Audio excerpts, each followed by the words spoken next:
Check, check, check, check, check, mic check, mic check, check, check, check, check, check, mic check, mic check. Ladies and gentlemen, thank you for joining us for episode 4 of the Quarter After 5 podcast.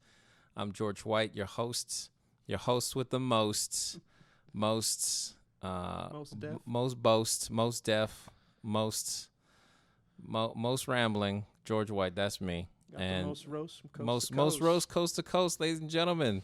With the rhymes, with the bars. My guest today, Levi Mock with the bars. It's a very low bar for bars. I will say that right now. No, you got the bars, my man. I have a bar. Hey, will you do me a favor and hand me that red beanie? That one over there? Yeah. I can hand you that one second. Awesome. I don't like being I feel naked, yeah. I've always worn hats as a youth, but then now especially since I'm bald. So Still got some hair. Still showing it off a bit. I'm hanging on. I can still got a hair flip. Yeah, exactly. Man, my hair was glorious. It was so, oh my God, it was gorgeous. Before we get started, Yeah. what is your ethnicity? That's actually how we met. I remember the first time I stepped into Tolly's and you were doing a survey of everyone. Like, I can guess anyone's ethnicity. And I said, what's mine? And you looked at me and you went, shit. Filipino? That's the first thing you guessed. That's the first thing you guessed. I am actually, I'm a mutt, as one of my best friends in the world always called me. I am a mixture of German, Mexican, and Panamanian. And for those who don't know what Panamanian is, it's from the country of Panama. It's not just a canal. It is a full-fledged country with a beautiful culture. Okay, so is it half Panamanian, half Mexican? Or no, I'm sorry, quarter Panamanian, quarter Mexican, and then half German? It's quarter Panamanian, quarter German, then half Mexican. Oh, half Mexican. My mother's full Mexican. My dad was split between. He was half Mexican, and then mixture of Panamanian and German. So I just split it out the way I saw fit, the best way I could. Yeah. Okay. You know. Holy shit, that's pretty nuts. And then, are you from Terre Haute? You're from another city in Indiana, right? So I was born in Munster. Is where I was. That's Munster, Indiana. Munster, Indiana. That's where I was born. But I was raised in Bloomington, I believe. Memory doesn't serve. I was raised in Bloomington until I was about 3.5, 4 years old. And then had a very big cultural shift, and I moved to Los Angeles, and that's where I spent my childhood till I was about 13 years old. And it was really weird because I was like, I'm mildly dark right now. I'm kind of dark right now, but over there I was out in the sun every day, so I was like golden. Golden. All of my siblings were radiating, but it was weird because we walk around to people and like clearly people think like, oh, these are definitely Mexican people because everyone in LA is Mexican. And then I would talk, and I had a heavy Southern drawl because I was from the Midwest. So like I was in Mexico. I got swim trunks on. I'm dirty because I was at the beach, and I walk by some white dude who's just at a restaurant, and he sees me at his feet. And he thought I was a beggar, so he just gave me change. I said, "Dad, man gave me a quarter." You know, like my draw was so much thicker than that, so I can't even imitate it anymore. Yeah, but that would happen a lot. I would just confuse people, my existence. But LA was where I lived first half of my life, and then we moved back to Indiana, another culture shock, and then I eventually moved to Chicago, bounced around to Minnesota, South America. Now I live in Terre Haute. Yeah, and then that's where we met. That's where we met. We met at Tully's Bar and Grill. Yeah, doing stand-up comedy. And I mentioned in my weekly promo that you came out and you supported stand-up comedy, which was awesome, but that I always wanted to hang out with you. But I guess it just never worked out to the point where either one of us would reach out. But I was kind of in a funk at that time, too, so I probably wouldn't have been the best person to hang out with because I was like every time we would go hang out at a friend's house, they would always have Chromecast going.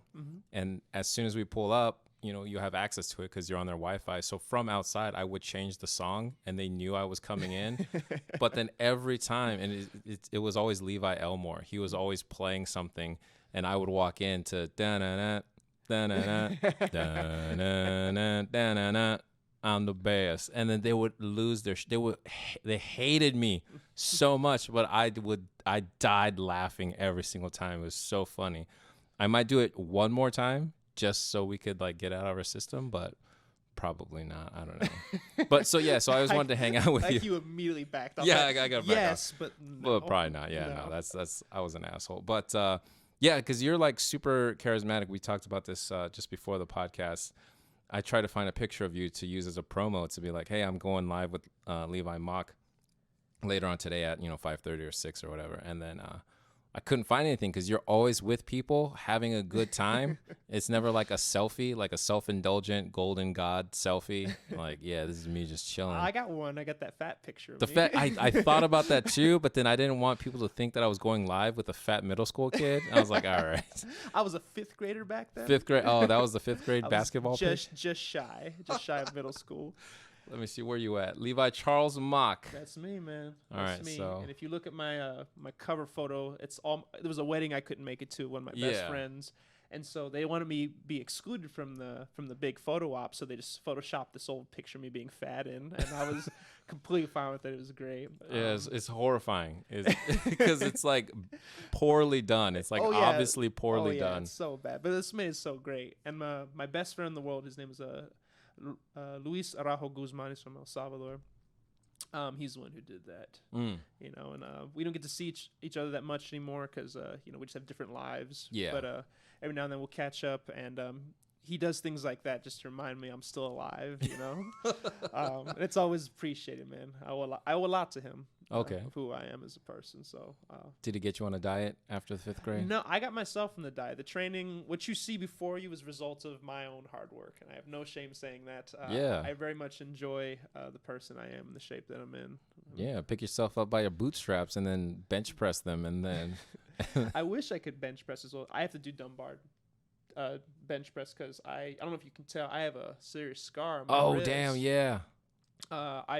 This is after I'd already gotten used to working out, but I have had 7 reconstructive surgeries on this hand, and I had to rehab twice, both times for about half a year to 3/4 of a year. Yeah, get them out of here. Damn, what happened? The very, very short version, and most people at work know this now, but Yeah. I was on my way to a football game in college. I played college football my freshman year. Stadium is down this hill. The Mound is what it's called at Valparaiso University. And I had a brand new bike. First time I ever rode it. Faulty chain. It snapped. Rocked the tires. No. Sorry, I just burped. But tumbled forward and shattered my wrist instantly. Oh, no. Instantly. It took 4 surgeries to fix it. It was supposed to take 2, but in the midst of that, I was at a dance party on a blind date as a favor to a friend. And while I was on the dance floor, my wrist swung between 2 girls' rumpuses. Their ass cheeks collided together, smashed my wrist, sent me back to the hospital, where they discovered that it wasn't broken, but they did discover that, unbeknownst to me, I had a very rare 1 in a million occurrence blood disease. My blood was not delivering oxygen to my cartilage. So a lot of my cartilage was actually dead. Had they not smashed my hand, I would have lost use of it in another 2 weeks. They had to fuse it permanently straight. So those ass cheeks, that which I love so much in this world, can't say how much I love ass. It's awesome. Well, it saved your life. It saved my life. Well, it saved your hand. It did. It's like Michael Scott whenever he runs over Meredith. Yeah. Yeah. Very much like that. Yes. It turns out she had rabies. Yeah. Yeah, okay. It all works out. It's all part of God's plan. God's plan. God's plan. Yeah, so I did that. I had 2 more reconstructive surgeries, both experimental, and by the grace of God, they took. And then fast forward 4 years, I'm in Chicago. The metal in my hand gets corroded. I have 3 new surgeries. They have to remove all the screws. I had this big apparatus with pins that were shoved in. You can still see some of the scars that were shoved into my hand and forearm. And it was just a mess. And they cut my arm all the way down to about midway through. For the squeamish, I would not listen to this part, but they had to take out all my muscle and clean out all the fibers 3 different times. Very painful, very awful. But eventually I got through that and I rehabbed again, and here I am today. Oh my God. And I went on to play rugby, which I was pretty happy Yeah, okay, about. so I saw that in the photos and I was like, all right, well, clearly life of the party, athletic, and then now you're telling me this story. You're insanely brave. Thank you. Like, jeez. I'm trying to think of like all the dumb shit that I did. I remember jumping out of my 2nd story window, like hanging off the ledge and then just falling to the ground. So like I came inside, my mom saw me, and then I came inside again, but I'm limping. She's like, what the hell just happened? I was like, oh, don't worry about it. And then I remember I jumped off a landing you know, like how the on the outside of some apartments, Yeah. they'll have the stairs that will go out and then back in. Mm-hmm. So that middle part, that landing, I jumped over because I was obsessed with John Wick. But this was like 3 years ago. Like I'm like 36, 35. You do remember when he falls in that movie, he hits the ground and it hurts him really bad. No, but there's a part in the house where he's shooting the guys, Oh, okay. and then he jumps over I the see what you're rail. saying. Yeah, and I was just like, I'm doing it. But I had on these cheap shoes from Primark, which is an Irish, cheap clothing store. It'd almost be like Dollar General, right? So it's just real cheap, real thin soles. And I remember as I was falling, I thought this was a mistake. And I was like, well, here we go. And then It's I was too wine late. drunk. I was wine Yeah. drunk. And so I was like, you know, John Wick, I had on a blazer. I felt cool. And then sprained my ankle. That one took way too long to get right. I think by day 6, I was like, you know, maybe I should go to the doctor. I was like, well, let's just see what happens. Yeah. And I toughed it out, but and I thought I toughed it out. I was like, I'm pretty brave. I'm pretty tough. And then you're over here, fucking Iron Man and shit. Nah, this is definitely there's a lot that happened in that each time I had to have a new surgery. But I'm just happy that I have a hand. I don't think people appreciate Oh yeah. what it means to have limbs. I can tell you Yeah. the first time I was at a Chinese restaurant. This is post my final surgery. Oh. I've rehabbed. I have a lot more use of it at that point. It's better now. But we were at a Chinese restaurant. They had like these paper tablecloths that you could like. They give you a pen. You can like write your name or draw pictures, whatever. It's like a fun gimmick. But they said, "Sir, would you like a pen?" I said, "Sure." And they tossed it at me, and I caught it with my right hand, and I fucking freaked out. Can I swear on this podcast? Yeah. Okay, sorry. Yeah, I fucking freaked out, man. I was like, "Holy shit!" And then like I just wrote my name in the biggest cursive letters I had because I was so excited. Yeah. And you don't understand how awesome that shit is until you lose it. No, 100%. Yeah. Yeah. So like, appreciate having two hands, having appendages, Yeah. all that sort of thing. Yeah, and then that's why I like now going out and camping and going out and experiencing nature, because when you're locked in the house, you kind of take it for granted, like it's outside, it's in a window, but then when you go out and you actually breathe it in, like it rejuvenates your soul. So so I want to play a game real quick. Yeah, let's go. Would you rather lose your hearing or your sight? Oh man, my hearing and my sight.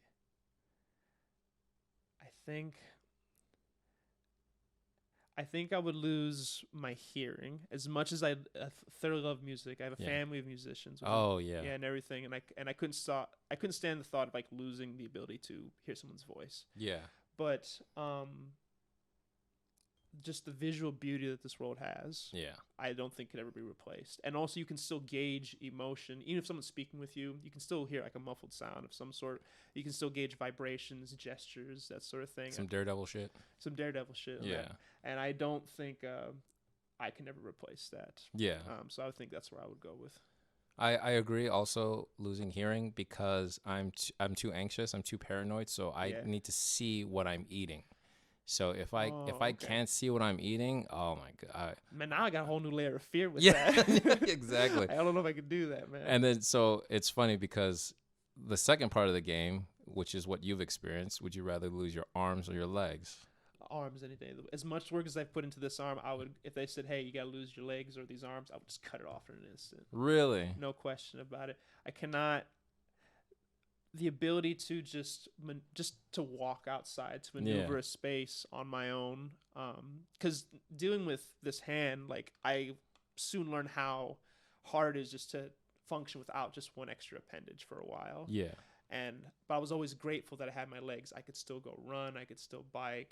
Hey, what you doing? Oh, I'll come to your house right now. I'll walk down there myself. I don't need anyone else. Yeah. I didn't have that. I'm not that you can't still be mobile. There's obviously people who do that, but I just feel like this gives me an experience that my hands, I can see the fly. Yeah. Looking cross-eyed. I don't need to have my hands sore. Plus, I've also had the experience of not being able to have one of my hands. So I could get used to that. I could get used to just having my legs. Okay. It would still suck. No, of course. Yeah. All of these suck. So it's like, would you rather drown or burn to death? And it's like, either way, I'm dying. Yeah. Yes. All right. So I was just curious because we had talked about the thing before that. Yeah. So what did you major in? In college, Yeah, in college. I started in international business. I didn't really know what I wanted to do, but I knew I liked international studies. I knew I liked learning other cultures. So I stuck with that. I soon learned promptly after 3.5 years that I didn't like business. So I changed to international relations, more politically focused, socially focused, learning about more the psychological state of governments and the people within them, and that much more gelled with me. And I did that, and it kind of branched into a little bit what I do now. I like to work with international kids. I'm an admissions counselor for those who don't know, but I like to work out with international students and just kind of making people feel comfortable. And most of my work has revolved around relations with students, guiding them, helping them find their way, that sort of thing. And that's what I like to do. Admissions counseling gives me some of that with a higher pay raise. Yeah. The most purest form of that work, of working with kids, is very noble, but it doesn't pay very well. So teaching or and counseling, yeah. Teaching, counseling, volunteer work, that sort of thing. So I'm pretty good with what I do right now, though. All right. How about you, man? Because actually, I don't know too much about you. I know you do stand-up comedy. I know you do this podcast. I know your name is George. At least I believe your name is George. Outside of that, I'm not sure sure how much I know about you. Well, okay, so yeah, I moved up here to Terre Haute the first time because of a girl. Then it didn't work out. Broke up. Met Kaylee, and then Hope it worked out. Yeah, and then this time around, second time's a charm. And then I moved to Vegas because I saw a buddy who was killing it out there. Yeah. Adam Dominguez. He was meeting all these headliners. He was on all these shows, like big time shows, not just open mics and bars and coffee shops, but he was doing big time shows. And I thought, man, I'm funnier than him. Let me go out there and try something. And he really helped me out a lot too. I was still in a deep depression, and he helped me kind of climb out of that. And then Kaylee and I did the long distance for a bit, and then she moved out there. Mm-hmm. We got a place together, and then I was going to the clubs, hanging out at the clubs, hosting and doing all that kind of stuff. And then we were teaching at the same school. So it was great because we would commute to the same place and then hang out during the day. And a lot of people warned us. They're like, oh, be careful working in the same place.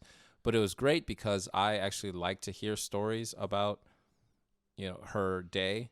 But then when she worked at, ISU or a different company in Vegas for a little bit, I don't know these people. Yeah. And so she would tell me all these names, and I couldn't picture it. She would tell me, and then we went to this hallway and into this office, and I couldn't picture it. But then at school, I 100% could, and I could actually give her advice on how to deal with kids, or, she could give me advice on how to deal with kids. So it was great. The commute there and back was great, and then hanging out at school was great. And then so we thought, all right, well, let's take this to the next level. You've entered the next stage, and so we decided to get pregnant, and then we decided that she would get pregnant. I didn't. You can say we. It's okay. We got pregnant. Yeah. She will deliver the child. Yeah. And then she got off birth control, and then we were hoping that it would get out of her system by June, and then 2 weeks later she got pregnant. So we had a nice little quarantine and quarantina coming through. But then we found out it's a boy, so we decided to name him Bennett. Yeah, thank you. So we decided to name him Bennett. So we're excited for Bennett to show up around December 18th. Nice little Christmas present. Yeah, exactly. For her, I mean, shit. Shit. Would you ever, if you could experience childbirth, would you ever? This is my hubris as a prideful person. I would say yes, just to say I did it once, and I then can. Because I'm all about relations. I really am. I'm really about understanding another person. So that would give me another level of understanding to the female sex, to my girlfriend, to my mother, whatever it may be.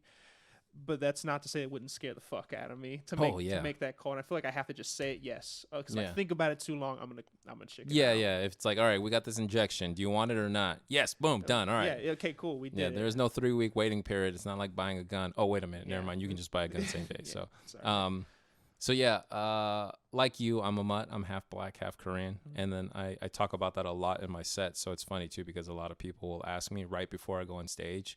And I was like, you're about to hear 10 minutes of black and Korean jokes. So here we go. And then so I just ramble them off. But it's weird you say that, because I know you as a stand-up comedian. The thing is, I've never seen your set. I've only seen you host shows. Oh, so okay. I've seen you maneuver the crowd, crack jokes off the cuff and stuff like that. So I know you're funny. I know you got skills and all that, but I just never actually seen your full-fledged set. Yeah, the full set.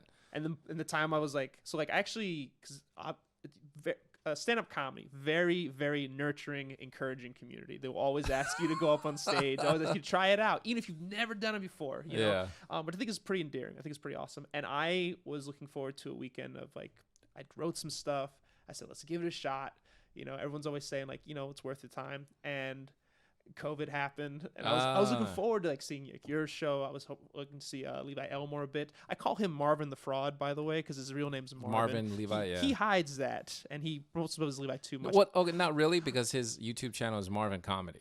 His YouTube channel is, but he introduces himself as Levi. Yeah, Levi. And that's a facade. I take umbrage with that, sir. It's like you introducing yourself as Charles. Yeah, I'm not Charles. People might call me Charles. I'm not Charles. Levi Chuck. I go by Chuck. Yeah, I like Chuck a little bit. He said "saved by the booty" earlier. So I was saved by the booty. Dose booties. You got 4 cheeks clapping on your hands. It was very weird instance. Weird instance. But yeah, man. But yeah, I was very upset when the COVID hit because I thought that was my chance. Oh, I'm gonna see George. I'm gonna get to do this, have a new experience, and then it was all just erased in the blink of an eye, which kind of sucked. Okay, so what do you think about everything that's happening with the pandemic, how we're handling it? Because I feel like the virus is very much real. A lot of people are saying it's man-made conspiracy and all this bullshit, but then I feel like it's very much real, natural, but the way we handled it was a complete disaster. Okay, because I think about too many things far too often because I spend a lot of time alone. Yeah. But the virus is real. It's real. It's affected people. It's affected people in my girlfriend's family, some fatally, and some friends as well that have been lost and stuff like that. It's affecting people right now. And I think people's unwillingness to do just the bare minimum to, even if you don't believe this exists, I think at least as a courtesy, as a fellow human being, to do stuff like simply just wear a mask, simply just wash your hands a little thoroughly, you know, don't stand too close to someone when you're talking to them. Just doing those sorts of things, and I think everything will be fine because it's supposed to be just for a while. If you get through that, eventually vaccines will be created. Everything pans out good. That's the way I look at it. But people get so angry, get so outraged, and they cough on other people out of spite, and you know, and then you got some people, not to bring other things in this, but you have people who like wear like Nazi masks as like a form of protest, and you know, trying to do all these other things, and it's like, and giving misinformation, it just causes more of a conundrum with everyone and more instability, and it's crazy. It's very crazy to me. But as I'm more of the person, like, I'd rather take the precautions to help people. But that doesn't mean that there are some views of the other side that aren't legitimate. People have their takes on like the economy's in danger because people aren't working, we're staying at home. I get all that. That's a genuine concern. So I think there is a middle ground, though, that if we can put some things in place, like wearing a mask, simply social distancing, not gathering in big groups as best we can, that'll help start that, and then we can move forward, and eventually we'll get to the place we want to be. The problem is a big chunk of people who are just with fiery passion against that, and it comes to a point where it's less out of like, this isn't just because I don't want to do what you're telling me to do. This is because I don't like you. So I'm going to do more of the opposite of what you want me to do just to spite you. Yeah. And it creates more of a bad situation. And I'm about peace and love, man. I'm not really about that. Yeah, and it's so weird, too, because, like, Kaylee just told me, actually, this today, like, Clay County has, like, 28,000 people. 28,000. Yeah, but there have been only, like, less than 100, was it deaths? I don't know if she's listening, or cases or something like that is like incredibly low. And I feel like it's because this county in general is just so spread out. So then obviously the bigger cities are going to get hit. So when you hear about like Florida or California, you know, and Texas with their numbers skyrocketing, I feel like it's because of the big cities. But people out, you know, who live a social distanced life anyway, they're not going to get infected. And so that's why when we came here, I felt confident that we were going to, you know, dodge whatever was going to go around, as long as we go to the grocery store early in the morning and stuff like that. And then they had a few big like 4th of July festivals and stuff, but they were all outdoors. And then I remember driving down 40 in Terre Haute. There's a big church out there on Sunday, but then everyone was outside. So I guess they're having service outside. So I feel like, yeah, there are some things that we can't live without and that we should, you know, try to bring back. But as long as we accommodate the pandemic. So people who just flat out refuse and go into church, 100 people, 200 people strong. No, I understand, like, 'cause some people will go like religious freedom, or like this is the teaching, this is the practicing of what I do, of my culture. I get all that, but there are definite circumstances that dictate that you sometimes do have to act a little bit differently outside of your comfort zone, in order to benefit the whole rather than the individual. And because the United States is a very individualistic country, I can see why people act the way they do. And no one likes to be told what to do. I don't like to wear a mask in public. I don't like to pay taxes. I don't like to have to recover from 7 surgeries in my hand. But sometimes you just do what you have to do. Yeah. Because it's what's important. It's what's going to get you the best results. Oh yeah. But people have different opinion on that. And for some of those people, I think that they're kind of crazy and wrong sometimes. Yeah. Especially when it's not like, oh, it's just simply this is the way I think, so I'm not going to do it. It's like, no, fuck you. And that's where I start to get like, okay, what's this really about, man? You seem just kind of mad. You have some untapped aggression. You're taking it out through this way, and this is not the best way for it, especially when everyone else is involved. That's not a good way to do it. Yeah, well, what's so funny is that like nearly 60% of Republicans have since supported wearing masks once they saw Trump wear a mask and endorse masks. And so and that just reaffirms that it's 100% tribalism, that they don't feel one way or the other, but whenever their leader or whenever their community says, okay, we're going to start doing it, they'll just fall in line. They'll just do it. And so like New Zealand, they were able to drop their cases to 0 and, do all this miraculous stuff. And so for me, it's like, okay, they got it very early that they were going to work together and erase, try to erase this thing, social distance, and wearing masks. But here it was almost like a defiance. But then I get it because that's in our DNA. You go all the way back to the Boston Tea Party. And so it's just like, well, it's, I don't know, it's the American Mask Party or something like that. So it's just like, no, we're just not going to do it. It's like, but we could erase it. Oh, you know who it is? Ari Shaffir has this joke about chlamydia. He's like, if you take a pill, you can get rid of chlamydia in 2 weeks. That means that in the world, we can erase chlamydia if we all take the pill, or, whoever has it takes the pill, and we just don't do anything for 2 weeks. Then the disease dies. But people won't do that. But people won't do it. And that's the exact same thing with this mask. It's just like, no. And then because apparently like the disease, the virus is 1 micron, and then the pores in the mask are 3 microns, so the virus can still get through. So there's been conflicting evidence on the mask working or not working. But for me, the mask represents a state of mind, a mentality. Like, okay, if I'm willing to wear the mask, that means I'm willing to work to fight to eradicate this thing. If I don't wear a mask, that means I don't believe it exists.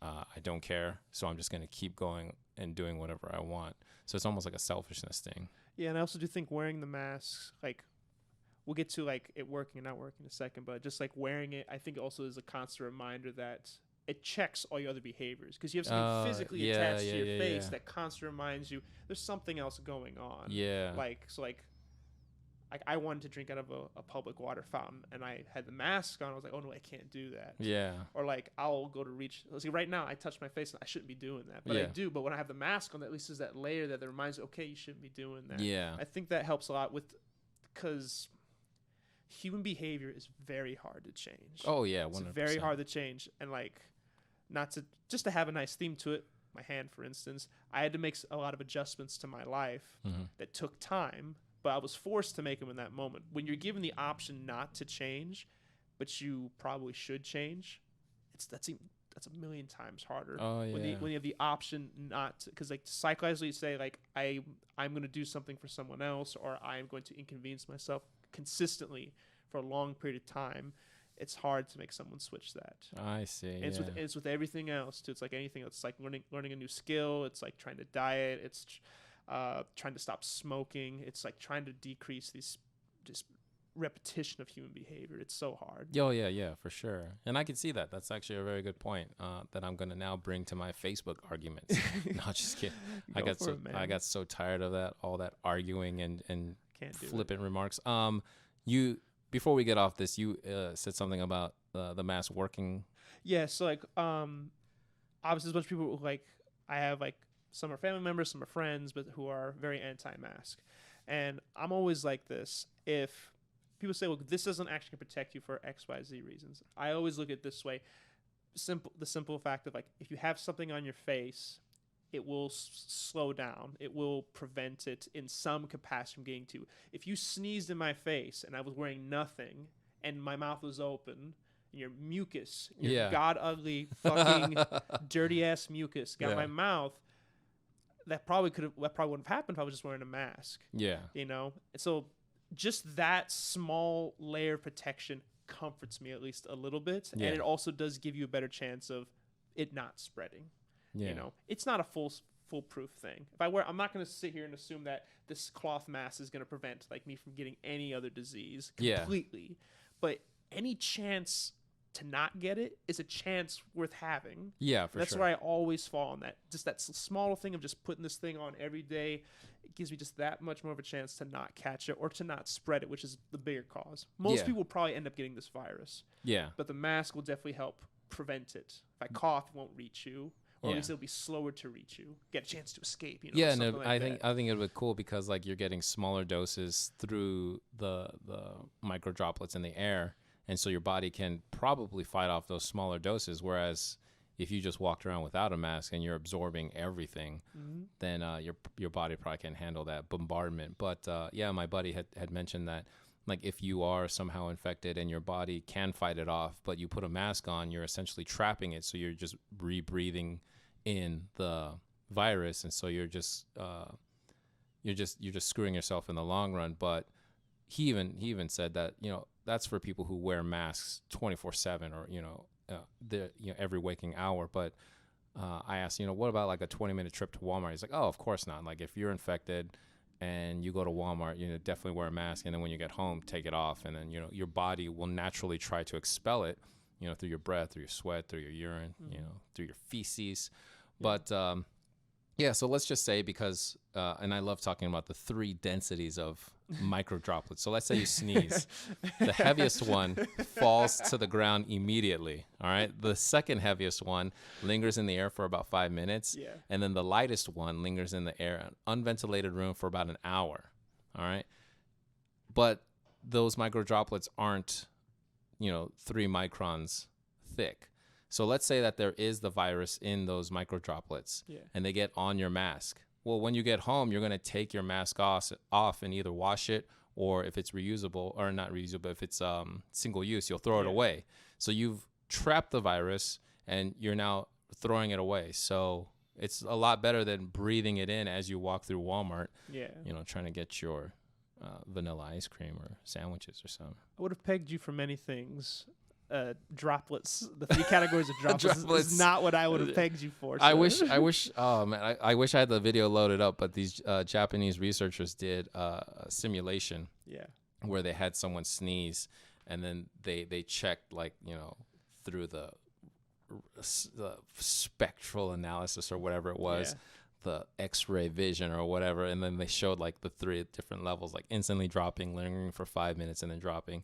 And they did a simulation in an unventilated room. One person in the corner sneezes, and then, sure enough, dropped 5 minutes, and then just that 1 hour of it circulating throughout the whole room.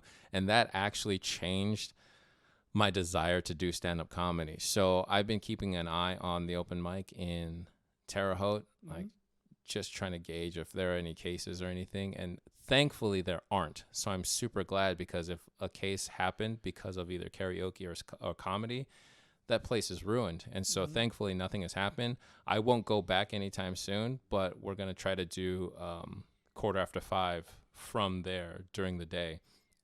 But now whenever I picture a show, you know, on the mic, a room full of people laughing, all I see are just micro droplets. No, you definitely pay attention to it. Yeah. Man.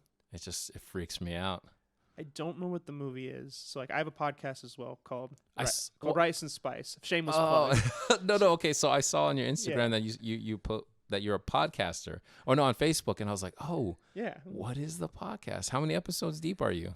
I don't know, man. It seems, I know we have over think we got over 20 at this point, maybe. And it's you and it's me and my friend Darren. His name's I won't say his full name because I don't want to. Yeah, I want yeah. to do him like that. But his name's Darren. Darren F.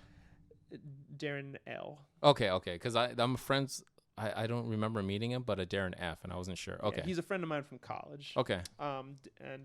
But we have a podcast together called Rice and Spice. A name I just made up off the top of my head as an example. We were trying to. Is the logo a bowl? It's a bowl of rice. Yeah. Okay, I've seen that one. It's Then. a bowl of rice. He drew. He's an excellent artist. He's an excellent musician. He's a very talented young man.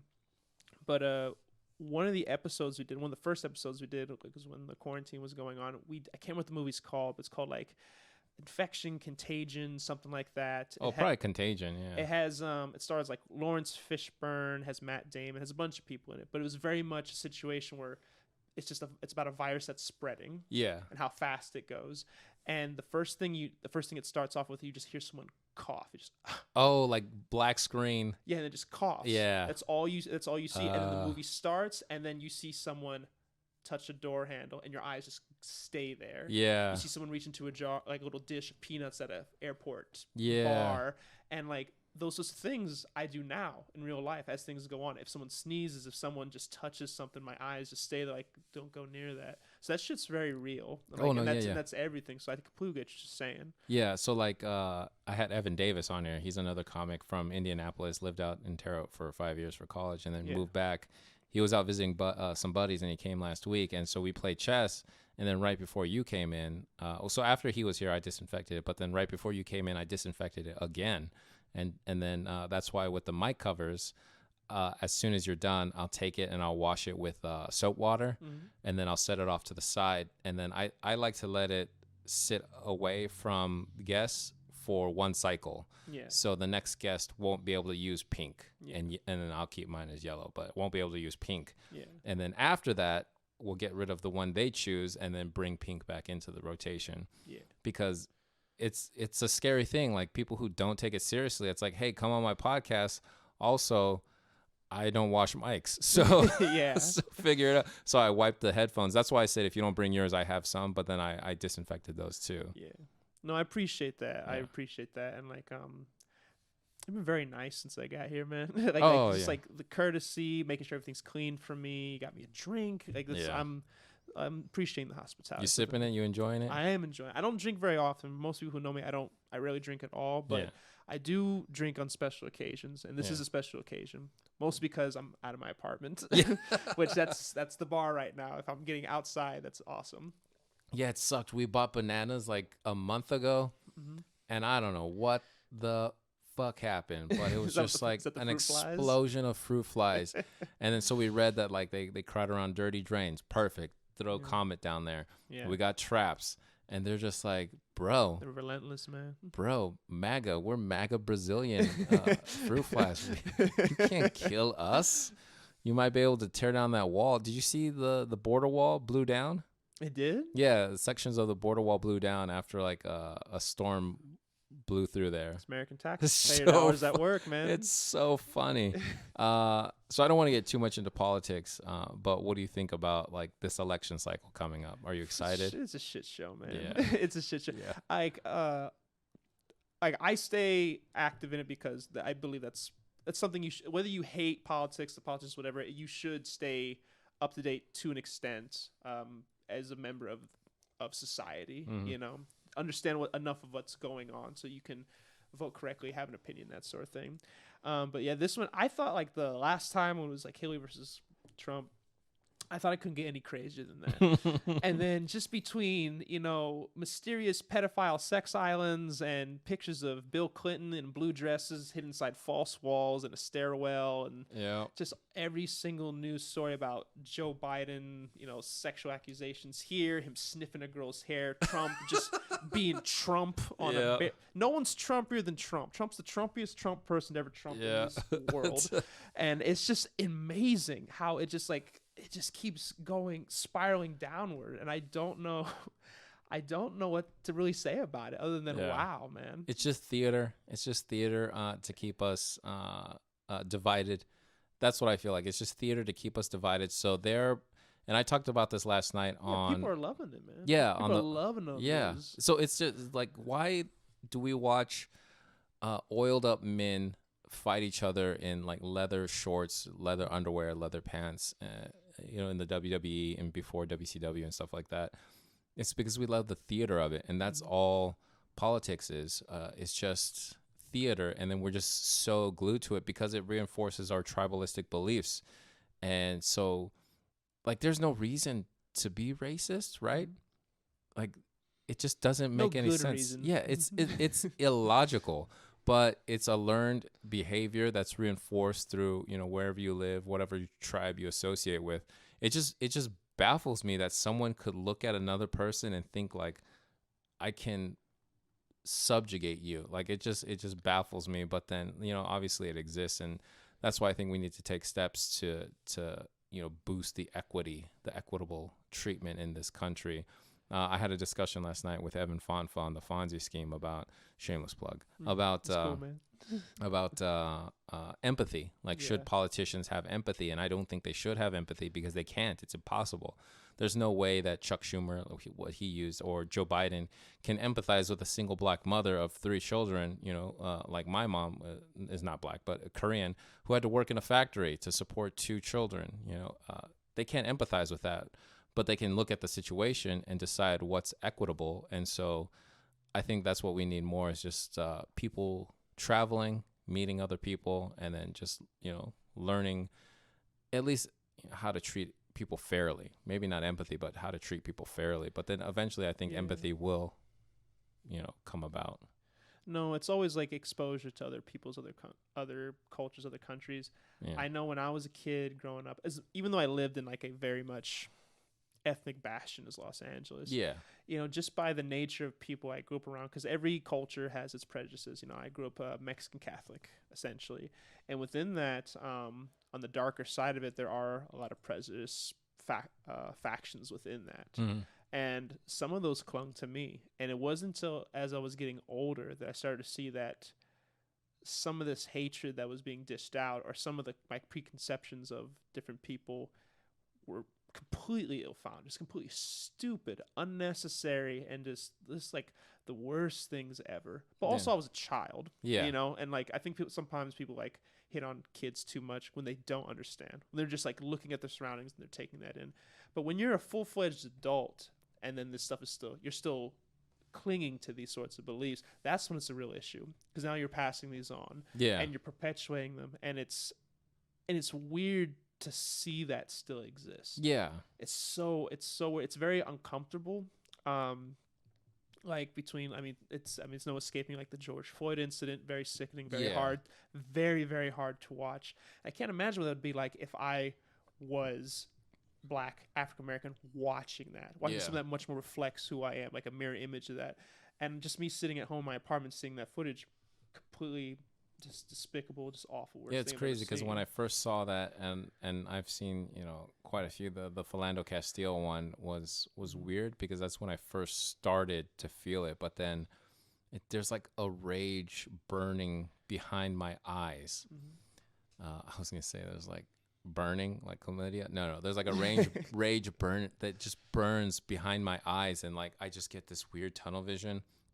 Like everything starts to get blurry, and then it's just like this fixation, like this, but then it's just like adrenaline, like starting from the back of my head, and I can't watch this anymore. So like I have to turn it off, and then like I start thinking, what would I do? What would I do in those particular situations? But then it's just like you can't go down that rabbit hole, because then you just start living with rage burning in your heart. Oh yeah, I watched too many videos. Like I went down. I forced myself to watch it because I felt it was important that I didn't shy away at the time. I said for this one day I have to. I don't know if indulge is the right word, but I had to expose myself to this as much as I could, because I didn't want to.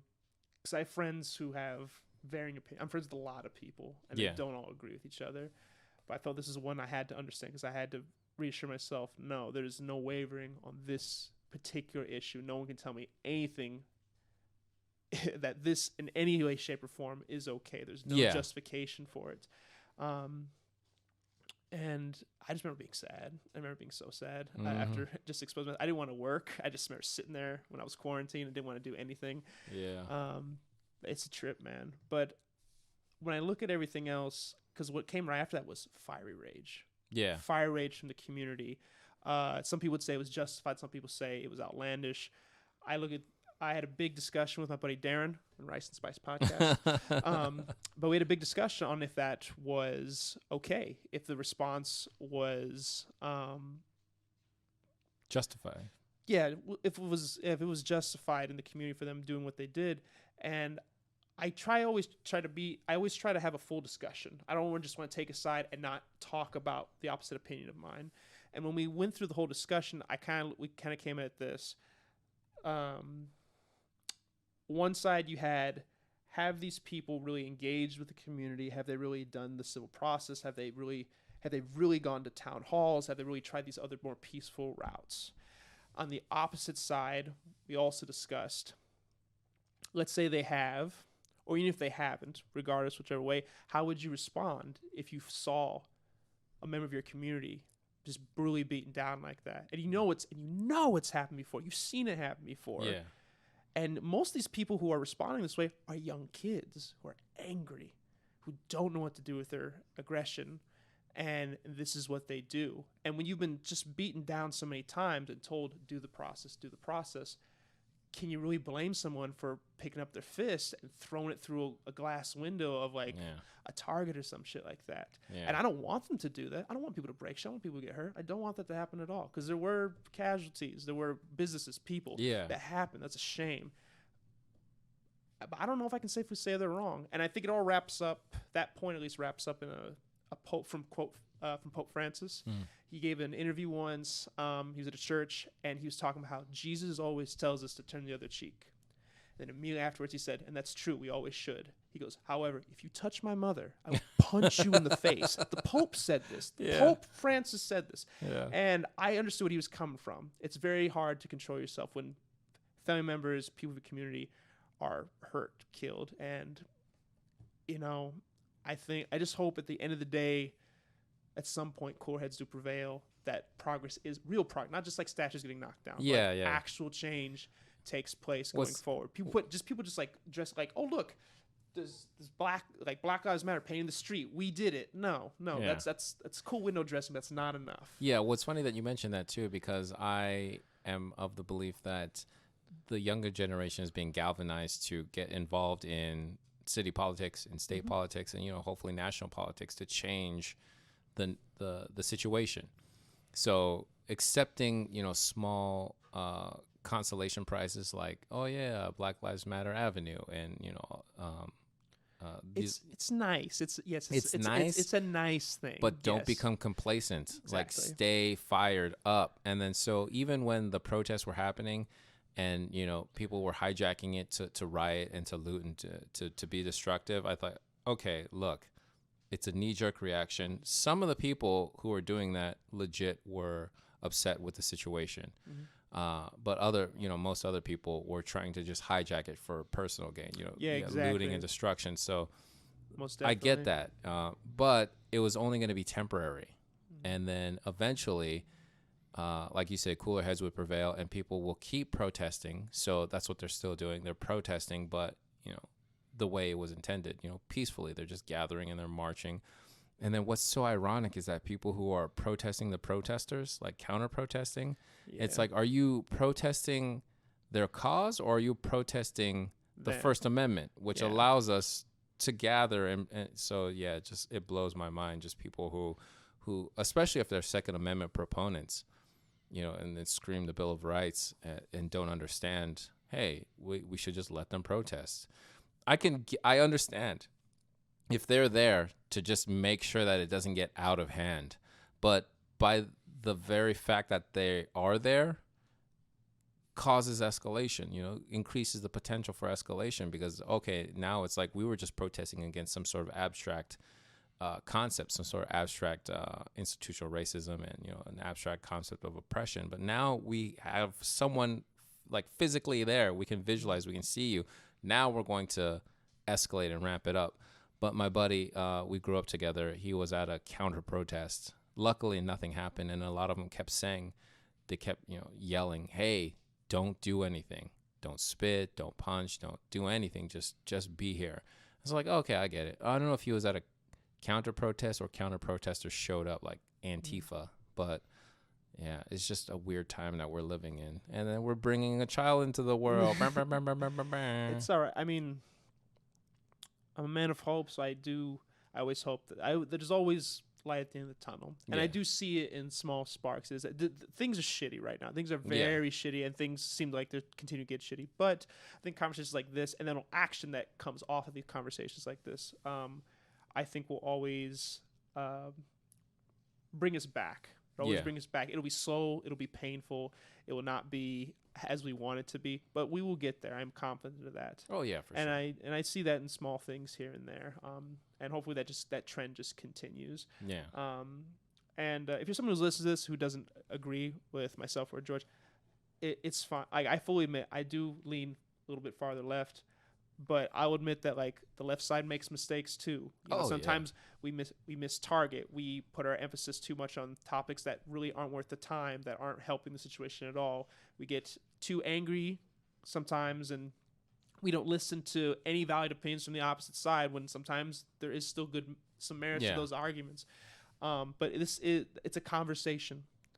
And I think like right now we're fighting a lot, and hopefully it gets back to like we can actually have a conversation, real conversation, and we can work together to move forward. And that's what I always hope will happen. Yeah, we'll still have to act on it to make it happen. Well, that's why I like being out here in the Midwest, because I remember first coming out here thinking, what have I signed up for? But then meeting certain people and then realizing that I have so much in common with them. Conservatives, libertarians, and realizing that I have so much in common with them. I was like, oh. Wait a minute. And then this goes back to traveling and meeting, different people and different cultures and stuff. And I was like, wait a minute. We have like 95% in common with each other. And that small 5% is part of the media narrative that we're supposed to hate each other for. But it really is negligible if we just don't talk about it. If we just actually engage as human beings and we respect each other and we respect the fact that we're allowed to have those beliefs, and we just focus on the 95% that we have in common, oh yeah, we'll be fine. And so it really just changed my perception and changed the way I interacted in the Midwest. And so when I left and then came back, I wasn't afraid even a little bit. I was like, I'll go to Walmart, I'll take out the garbage, I'll mow the lawn, and what's there to be afraid about? And then I just slowly started to realize even more. It got affirmed that everyone here just wants to be left alone. They just, especially, like with their taxes, stuff like that. But it's just like, as long as you don't walk in front of their house and like stare at them, they're cool. Yeah. As long as you walk through Walmart, get your stuff and get out, they're cool, and the same with them. They don't want to linger in Walmart and be all weird and stuff. Mm-hmm. So as long as you just keep to yourself. I remember I went to the liquor store. The lady didn't greet me. And I was like, that's cool. But then another guy walked in and she didn't greet him. I was like, oh, it's just her. This is what she does. Yeah, it's just her. But then I went to the grocery store and I got greeted. And I was like, oh, I could have read into it. I could have blown it out of proportion, but it ain't worth the time. Yeah, it's not worth the time. So it's like, just don't obsess over that kind of stuff. So if you ever visit Terre Haute, Indiana, Brazil, Indiana, just be cool. Just chill. Not everyone's loud. Everyone's always like, hi, how you doing? Some people just walking. Just want to be left alone. Chilling. They're just walking around. If that's what they want to do, that's who they are. So you went to university in Indiana, in ISU. I did not. I went to Valparaiso University. Okay. Some would say one of those bougie private schools. Oh, it was a bougie private school? I was way too poor to be at that school. I was way too, which I didn't find out until later. I was just like, yeah, I'm going to school here. And then those bills hit and you're like, oh, maybe I made a miscalculation. I've made a mistake. I made a huge mistake. As you jump off the landing pretending to be John Wick. And then, so how long have you been in Terre Haute? Terre Haute, let's see. I have been here I think I've worked at ISU for almost 3 years. It'll be 3 years, like September 14th. Oh, damn. Okay, so you got here. For a minute. Okay, so you got here around the same time I got here, and then, I did not know that. Yeah, and then I left for a year, and then year and a half, and then came back. Okay, so if there's a list of things that you could change about Terre Haute, what would they be? What would they be? Yeah, I would like I've lived in a lot of places, so and like I am a man of convenience, so I would like a 24-hour restaurant in the middle of downtown. Not IHOP? I mean Denny's? You understand? I grew up in LA and Chicago, so Oh, I'm always okay. looking for some ethnic food. Like, wait, I used in Chicago. I used to live right around the corner from a 24-hour Mexican restaurant. Chavas? No, don't you pull that bullshit on me. The food is fine. It's okay, but like It's it ain't adequate. It does not.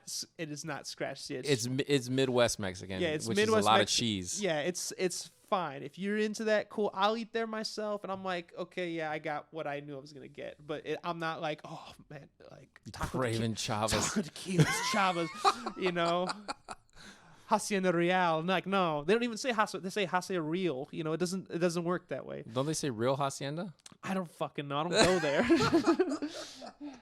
It's supposed to be Hacienda Real. That's how you pronounce it. But that's besides the point. Yeah. The food is okay. That's the Yeah. best compliment I'll get it. Yeah. But in terms of Terre Haute, I would like to. I'm a big foodie, guys. And I know there's a lot of restaurants, but I do like the convenience of like a 24-hour place because this is supposed to be more of a college town. Yeah. And not that I'm a big partier per se, but it's nice to be able to go downtown late at night in any sort of city and just see people out and about because they're eating, they're enjoying themselves, they're hearing music. And you have some of that with the Verve, some with IHOP, I guess. Maybe the movie theater and stuff like that. But I wish there was something like that just gave people more of a reason to stick downtown later on at night, a little bit more of a nightlife, and that it doesn't have to be big, it doesn't have to be crazy dancing, just music and food. It's that simple. Yeah. There's not much. Well, okay, so I think there's one component which is why the downtown isn't thriving, but it's parking.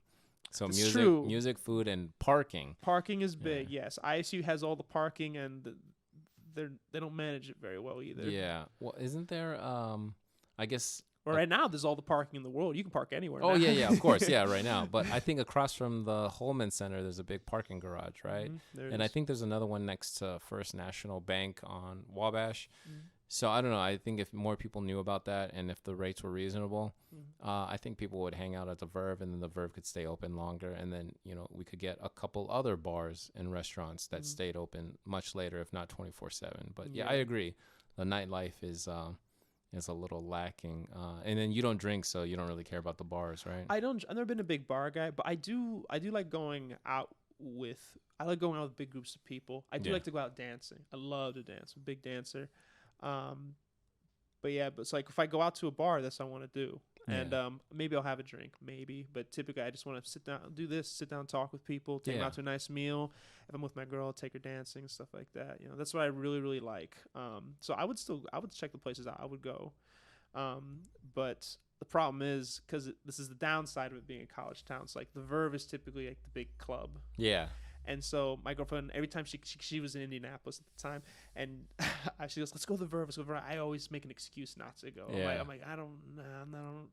And the one time we went, let's just go there once. I walked in, smoke-filled room, just college, an ocean of college kids as far as I can see, just most of them white, just grinding without rhythm, way too hard. You could smell the sweat, the desperation, the pre-com stained on their pants. It was just, and I could not do it. And then Anya walked in after me, and she goes, "No, we're leaving." Yeah. And I was like, "Thank the Lord," and we left. And I just couldn't do that scene. Yeah. I'm not that old, but like I'm too old for that. Well, okay, so we went there. We saw Cofrezi. He was in town. He's like a drummer DJ hybrid, and we had seen some of his videos, and it was really impressive. And so, luckily, we were able to get it for free. And I think we stayed for 30 minutes, and it was just like, nope, because this is exactly what you described. And I was just like, because when you go with your girl,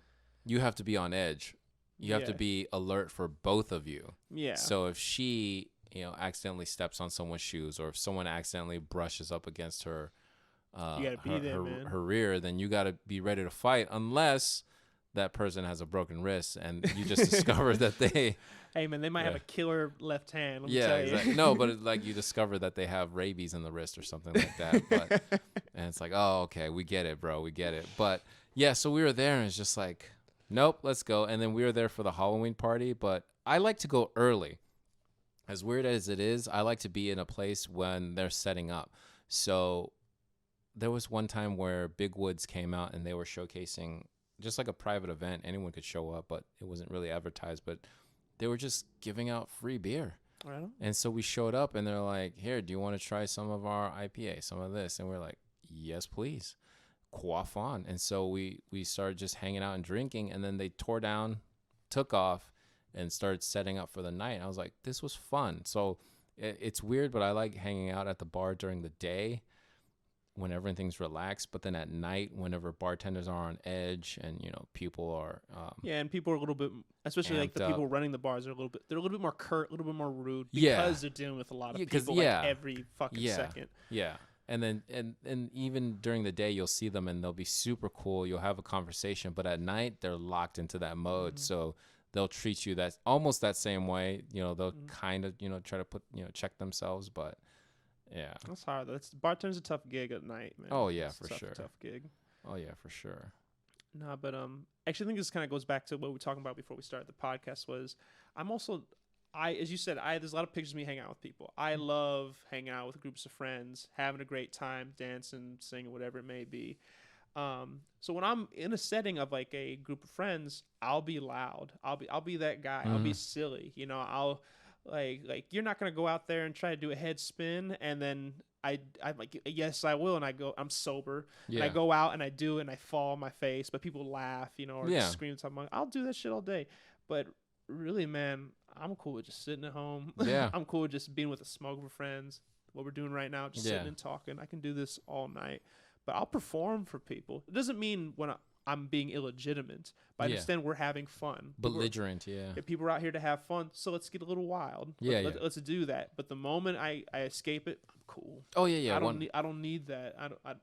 I don't need to expel that energy all the time. No, 100%, because like I love just hanging out in the backyard, smoking a cigar. Yeah, man. Yeah, sipping on some whiskey, maybe over the rocks, but definitely no mixer, but just chilling, enjoying nature. Yeah, bro. Big outdoors guy. I love it. Yeah. Like going to Turkey Run, like canoeing, like hiking, any chance I get. Jeez, you're young too. I think you're 10 years younger than you. Yeah. You're 40. Yeah, 39. I did not know you were 39. I would have said you were like maybe at most 2 years older than me. Maybe. Oh yeah. I wish that I knew now what I know when I was younger. I wish. Memory's starting to take you at your old age. I can now see. what I know now when I was younger. You know that song? I do know that song. Yeah, okay, yeah. So, I don't know. I feel young at heart, and so that's why it's weird, like, being a first-time dad now. But luckily, she's young enough. But she's got giraffe legs, so she's so goofy.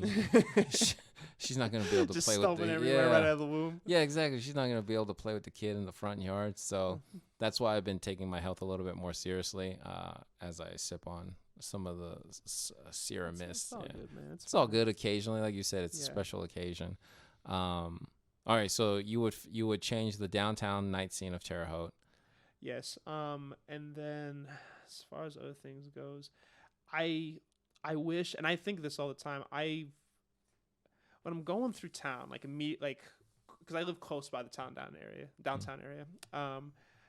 It just feels like once you get, like, there's not much in downtown other than a few restaurants. Once you get out of there, it doesn't feel like there's anything to do nearby campus. It doesn't feel like there's just a lot of stuff to do there. Like the movie theater's far out. Turkey Run's a far drive away. It just needs, it's missing something in terms of, that's not always university related, that the town can enjoy. It's in the immediate vicinity. I don't know what that is though. Like one thing that was really exciting that I don't think is used that much is the beautiful theater that's downtown. Right. The Indianan? Yeah, that looks gorgeous. But I was like, I'm going to go see movies there. Maybe there's plays. And like, I don't really ever see much that goes on there. Yeah. And I feel like that'd be a hot spot to just do something with that space. You know, if they can manage it. And I understand money and stuff like that is always a big deal. But I went to a comedy show in there, but it's a little rundown. Like, it's a little rundown. Yeah, the seats. Yeah, it's not.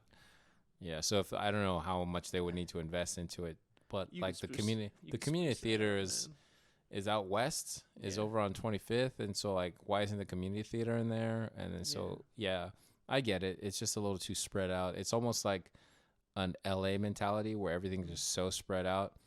Even though it's a small town, like you could drive 15 minutes to the movie theater, but I feel like as a college student you want to walk 5 minutes somewhere.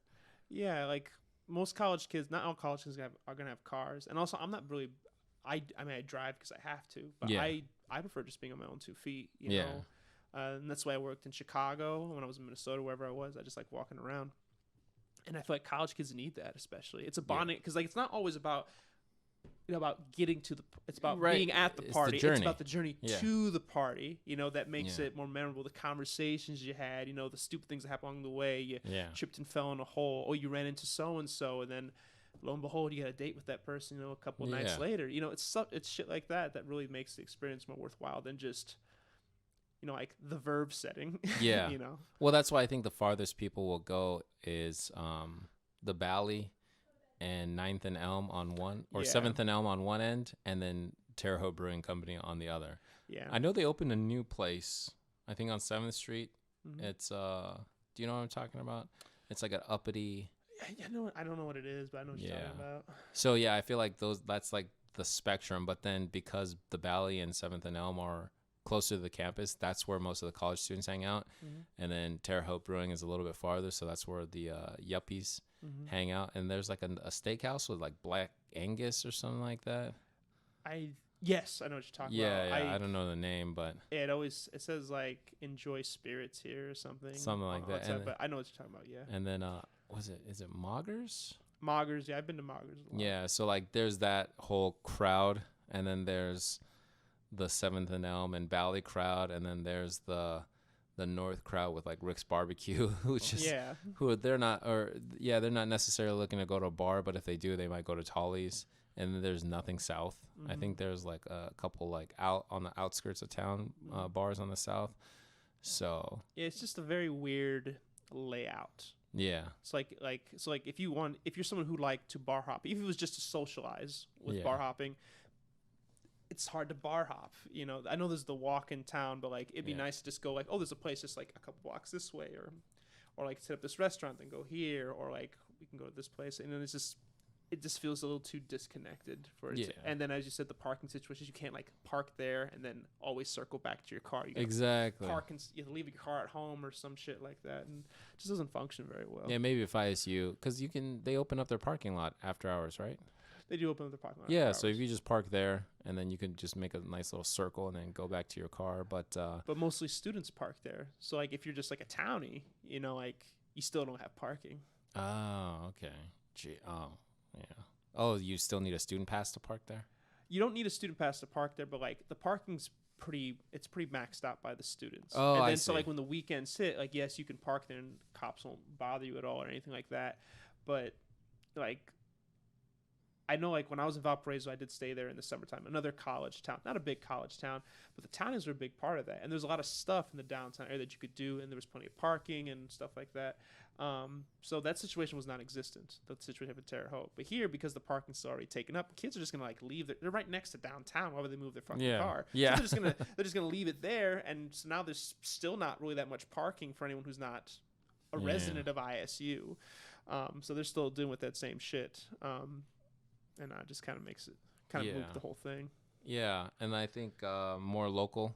I think more local restaurants and bars would be nice. Less Applebee's and Chili's and Longhorn Steakhouse. Anya's like, where are we gonna go? Anya's my girlfriend, by the way, but she's like, where do you want to go for like late night eating? You want to go to Applebee's? Yeah. And she's like, yeah, it's got an atmosphere, and not like it has a good atmosphere. It's just like it has an atmosphere. That's at least something. It has something going for it. Yeah, so like we'll go there. That's what we got. Yeah.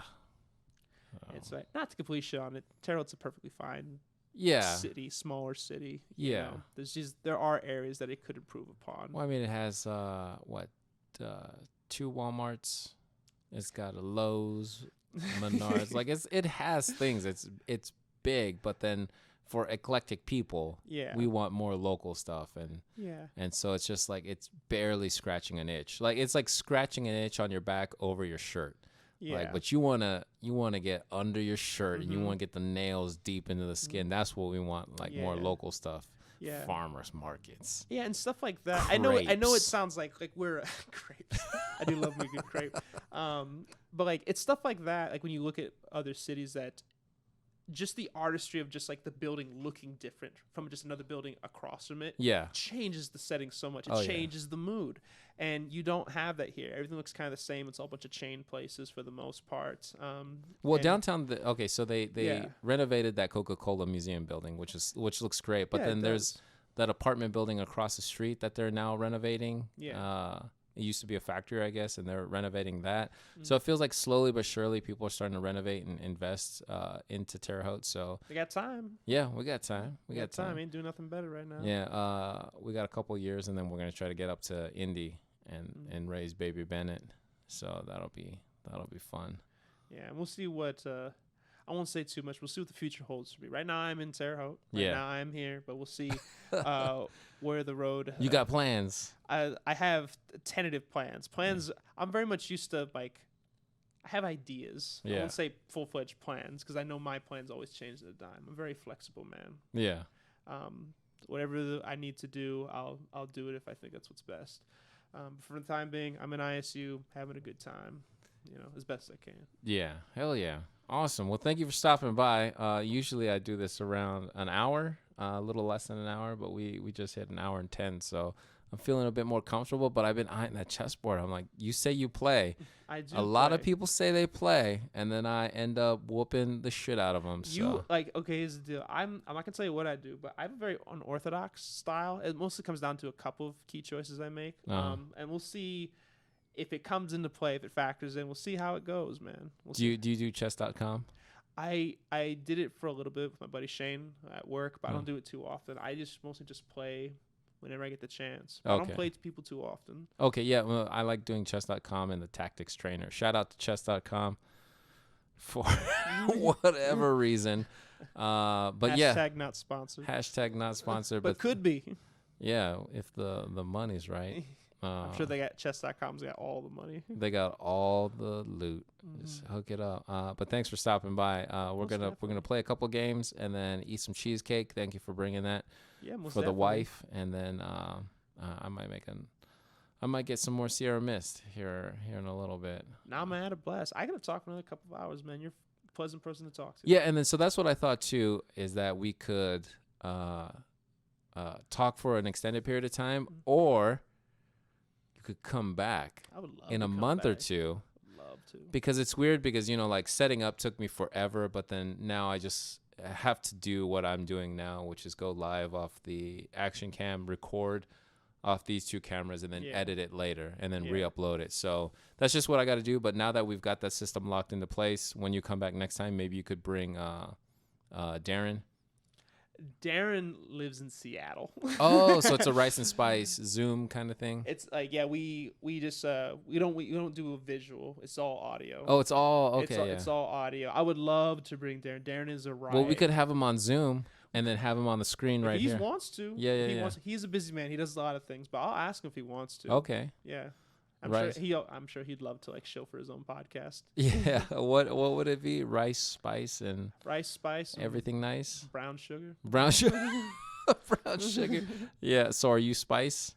I see. Everyone assumes that. We always come out. That's a little racist. Yeah. You just assume. In my culture, I eat a lot of rice. Yeah. And Darren loves spicy food, so you got it backwards. Yeah. Okay. See, that's what I thought. Like it could go either way. Yeah. Yeah. But then as soon as I said, I was like, but white people don't eat rice. We mostly just do that to make people feel uncomfortable. Like whatever they guess, we're gonna tell them no, that's wrong. It's the opposite. Yeah. It's your prejudice talking. Yeah. But we don't really care. That's hilarious. And then you said it's audio. Is it on Spotify? Is it on Apple? It's on all platforms. It's on Podbean, Spotify, iTunes, Google Play. So you can find it anywhere there. And we talk about a wide range of things. We do talk a lot about movies. That's where it kind of started. But then we just wanted to broaden horizons. We want to talk about other things. So we talk about politics, social experiments, just how we're feeling on the general day, deeper meanings of a certain situation that happened in the news, anything like that. So we touch on a broad range of topics, but we don't really, we don't do it to entertain people. We do mostly entertain ourselves. Yeah, to just have, it's just a good time. Well, and that's the whole point is like, I remember someone was saying that Seinfeld kind of popularized the podcast format, like created the podcast format, was like him and George just in a cafe just talking, and then we're just eavesdropping on their conversation, and that's basically what a podcast is, just a conversation that people are eavesdropping in on. But okay, so it's funny that you mentioned movies and stuff, because before we go, what is your take on Hollywood? Do you think that movie theaters are going to survive? Do you think that Hollywood's going to survive? Are you excited? Do you want them to survive? I study the film industry a lot. It's a passion of mine. I really think it's fascinating, all facets of it, creatively and in the industry, and just like how everything gets made. They'll survive. I think they'll be just fine. People always clamor to go to the movies. People, because it's just an experience you cannot get at home. It's on the screen. If you go and watch, if you would have saw Avengers Endgame at home, you would have still loved it. It would have still been great. The pops would have been there. But you're with just like yourself or with your family. There's nothing like seeing a blockbuster or an emotionally moving movie with a crowd of a bunch of other people. Mm-hmm. Comedy, action, horror, whatever it is, to just all at once feel terror, to feel happy. It's just a completely unique experience, and to see it like large in life in front of you. I saw 1917 on a big screen before everything closed down, and just the epic scope of it was just so enthralling. I'm passionate about it. Yeah. I really am. So theaters will be fine, and what capacity they'll be back is a whole other story. And I don't know when they'll be back, when people get their heads out of their asses and then put a mask on their heads that they just dislodged from their asses. I think we'll be okay. But this movie industry will be just fine.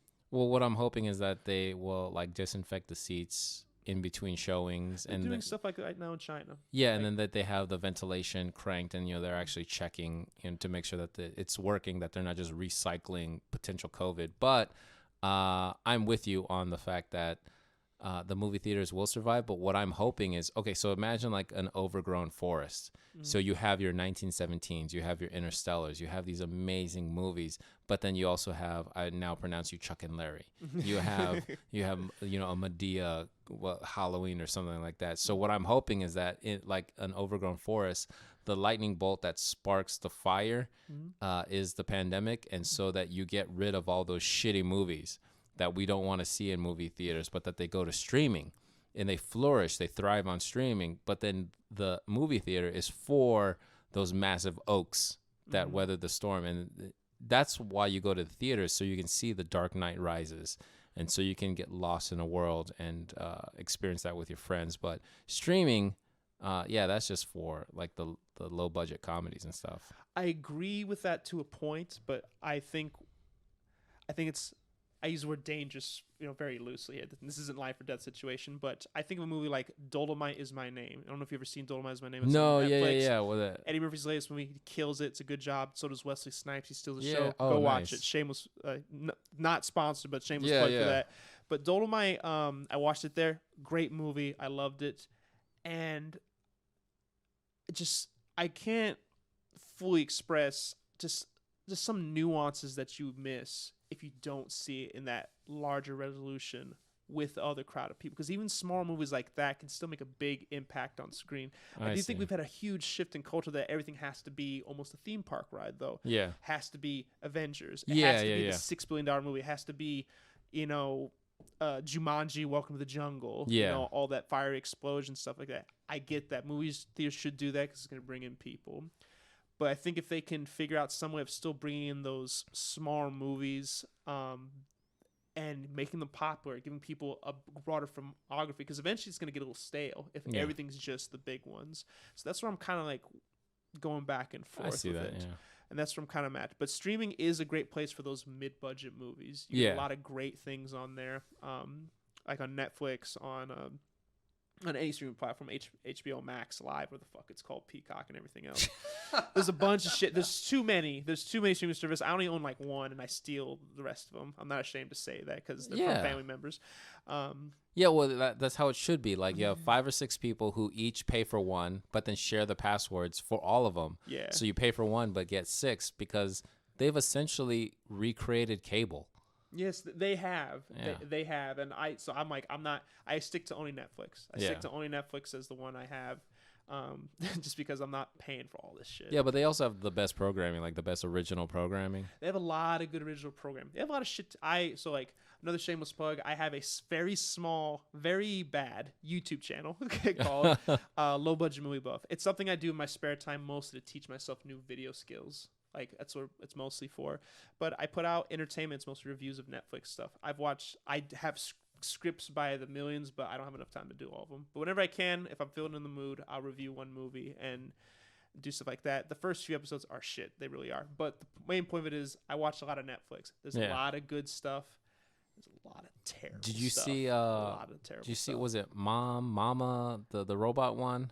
I Am Mom? I don't know. Mother. I am Mother. Mother, No, yeah. it's not Mother. I think it's I Am Mother. Okay, yeah. I love that It film. was phenomenal, I cannot right? believe that you've seen it. It was phenomenal. I just stumbled upon it. I was like, all right, Netflix algorithm, you got me. Let me watch this. It's good. It's And, good. and it blew my mind. I was like, oh, shit. If you're really big into like Aliens, Terminator, it has that sort of the first ones, the first Alien, first Terminator, it has that. In some shots are like almost exactly the same, but have enough of a difference that it feels more like an homage than a ripoff, and it's so good. I don't want to tell you what it's about, but Mother, I Am Mother. Yeah, if you're okay with something that's a bit slower paced, a little more methodical. Well, not the twist, but it's essentially a robot raises a human in the future, like. Yeah, that's the whole premise. There's a single human in the future. They're in a base, and she's just going through tests, and this robot's just raising her, and it's all based around that. Like you could see the trailer, and then Hilary Swank shows. Oh, so apparently the humans are extinct, and then so she's raising this child, but then the child is told that the humans don't exist anymore. But then Hilary Swank shows up. But the twist, oh my god, it's good. I do have one flaw with the movie, but it's like it's a nitpick at best. It's a small thing. It does not really have too much of a big bearing on the rest of it. You can still enjoy the rest of it. And there's a good line towards the end. I won't say which character gives it. That says it's spoken to another character. And there's not many characters, so you can figure it out pretty easily. But I thought it was some of the coldest shit you can say to somebody. Yeah, right. I know exactly what you're talking about. Some of the coldest shit you can ever say to someone. I was like, ooh. Yep. Oh man. But it was a phenomenal movie. And then I saw the Charlize Theron, her most recent movie. The Old Guard. The Old Guard. Yeah, I saw it on. Fun flick. Yeah, I saw the poster, and I was like, you know what? Because I have pretty bad insomnia, so I was like, let me just check this out. And I was like, this is the most amazing concept. So apparently there are a select group of warriors. Well, not necessarily warriors, but they are warriors who just cannot die. It's all in the trailer, by the way. This isn't a spoiler. This is all in the trailer. And then so she's one of the oldest, and then they have to go get a new recruit, and then this big pharma guy wants to like harvest their cells and their DNA so he can obviously create, the fountain of youth. And then I didn't like that aspect, and I also didn't like who they cast fucking Dudley from I'll give him this, Harry Potter. I always try to, even if something's bad, I always try to, because I review a lot of bad movies, I always try to give some sort of compliment to what's going on. He is trying. He's not like he's going. It's not a good direction. No, but he's trying. No. So he's working with what he has, which is a badly written character. Yes. Yeah. And it's a little it's cartoonish. Oh, it's over the top. Especially towards the end. At first it's like kind of cartoonish, and then it just rockets off in that direction. But he's doing the best he can with what he has, and he doesn't let go of the throttle for it. Well, the problem with that movie was that they didn't have a legitimate villain. Like, do you remember Looper with Sam Jackson and Hayden Christensen? Mm-hmm. No, that's Jumper. Looper. Oh is yeah, Bruce Jumper. Willis Yeah, Jumper. Yeah, not Looper with Joseph Gordon-Levitt. And Bruce Willis. Okay, so Jumper. Yeah. That was a legitimate villain. It was an organization as old as they are, hunting them. So I felt like with Old Guard, they needed someone as old as they are hunting them. I'm sorry if I'm smiling. I just, I've only heard two people ever, you included, make Jumper references. That's all. Yeah, like whenever the guy that he finds, I guess he was the Billy Elliot or whatever, the tap dancer, when he gets the car and he's like jumping it through the top of the city, I was like, that's dope. It's cool. It's kind of like X-Men if it was just focusing on one specific X-Men. With Nightcrawler, power. Yeah, like a Nightcrawler-esque. And Hayden Christensen's pretty good in the movie. Yeah, but the problem with Nightcrawler is that he has to see the place that he's jumping to, whereas Hayden Christensen can visualize. Yeah. So that's why like he has a wall full of all his jump sites. And so that's why when Sam Jackson's like, we got all his jump sites, it's like, oh damn. There's some cool lore to it. I think it was a comic book, right?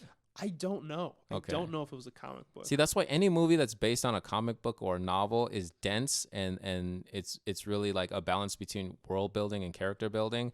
But whenever it's like something fresh that just comes off, like it better be phenomenal. And I think I Am Mother was like one of those. Mother was very, very good. It was very, very I Am good. Legend. And it was good. I Am Legend is a good movie. I do enjoy I Am Legend. I know some people have disagreements With the ending.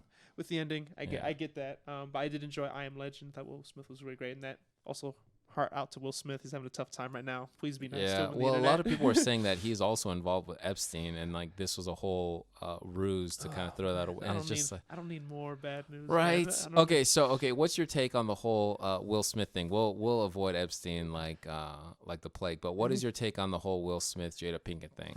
Whole Will Smith Jada Pinkett thing. Because like he's like I can only talk about what I've seen. I've seen the interview and I've seen the way they're emotionally reacting in the interview. I don't know their personal lives. I don't know what the real dynamic is. But it looks pretty bad. It looks pretty bad for the wife, and she doesn't. It looks like she's coming across to me as pretty cold, as if she's sort of brushing it off, like, haha, it's like something funny that kind of happened, oopsie, sort of thing. Yeah. But but we're getting along now, isn't that great? Yeah. And like it looks like some of the, like, she plays a villain called Fish Mooney in Gotham. It kind of evokes some of that energy. Like, I can do what I want. I can kind of just say, like, yeah, I did it, but whatever the fuck, I can do what I want. And Will Smith just kind of has to sit there and take it. I'm Fish Mooney, bitch. Yeah, man, and it's kind of upsetting from that angle. I feel bad for Will Smith in that regard. Oh, for sure. But once again, I don't know their lives. I don't know what's, like, any number of things could happen between them. Will Smith could have hit her. I'm not saying he did. Yeah. I don't know if he did. Well, apparently there was a break. Yeah, there was a break. There was a break, and then so she just was like, okay, we're on break, and then she went and so here's my whole deal. Do you remember when Beyonce released Lemonade? Yes. It was off of the allegations that Jay-Z was cheating on her, and so when she released it, it was a bunch of like women empowerment anthems, and it skyrocketed to #1, but she released it on Jay-Z's streaming service on Tidal. So it's just like, do you hate him? What's going on? So for me, it was a calculated business move to generate buzz to catapult her record. So I don't know, because right now, Jada Pinkett Smith's Red Table Talks is #1 on Facebook Watch.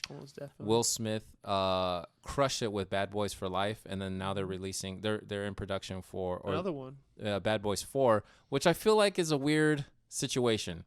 Because Bad Boys 4 should have been Bad Boys for Life. It should have been. But then Bad Boys... You got other 4 where you got Bad Boys Forever. Forever? Yeah, but still, like, it's like Bad Boys 1, Bad Boys 2, Bad Boys for Life, Bad Boys 4. It's almost like the Windows 95 situation.